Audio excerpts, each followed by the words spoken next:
بسم اللہ الرحمن الرحیم۔ حدیث شریف ہے، جو شخص اس بات کی گواہی دے کہ اللہ تعالیٰ کے سوا کوئی حقیقی معبود نہیں، وہ اکیلا ہے، اس کا کوئی ساجی اور شریک نہیں، اور بے شک محمد صلی اللہ علیہ وسلم اس کے بندے اور اس کے رسول ہیں۔ بے شک عیسیٰ علیہ السلام اس کے بندے اور اس کے رسول ہیں، اور اس کا وہ کلمہ ہے جو اس نے مریم علیہ السلام تک پہنچایا تھا، اور اس کی طرف سے ایک روح ہیں، اور جنت اور دوزخ برحق ہیں۔ اللہ تعالیٰ اس کو جنت میں داخل فرمائے گا، خواہ اس کے اعمال کیسے ہی ہوں۔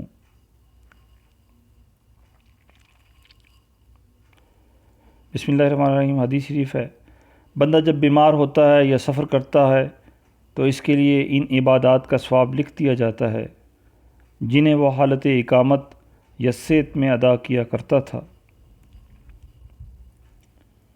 حدیث شریف ہے، اللہ تعالیٰ نے نیکیاں اور برائیاں لکھ دی ہیں اور انہیں صاف صاف بیان کر دیا ہے۔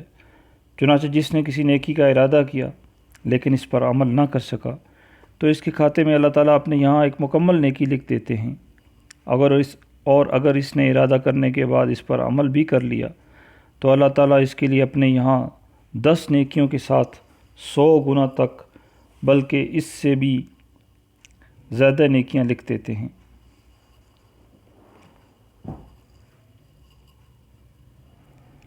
حدیث شریف کا ہے، اللہ تعالیٰ تمہارے جسموں اور تمہاری شکلوں کی طرف نہیں دیکھتا بلکہ وہ تو تمہارے دلوں اور اعمال کی طرف دیکھتا ہے۔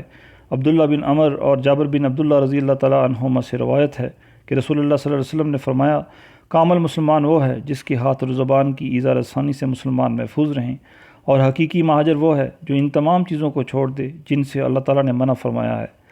ابو موسیٰ اشعری رضی اللہ تعالیٰ عنہ کہتے ہیں کہ میں نے پوچھا ہے اللہ کے رسول صلی اللہ علیہ وسلم، کون سا مسلمان سب سے افضل ہے؟ آپ صلی اللہ علیہ وسلم نے فرمایا، جس کے ہاتھ اور زبان کی ایذا رسانی سے مسلمان محفوظ رہیں۔ حدیث شریف ہے، جب کوئی آدمی اپنے بھائی سے محبت کرتا ہو تو اسے بتا دے کہ وہ اس سے محبت کرتا ہے۔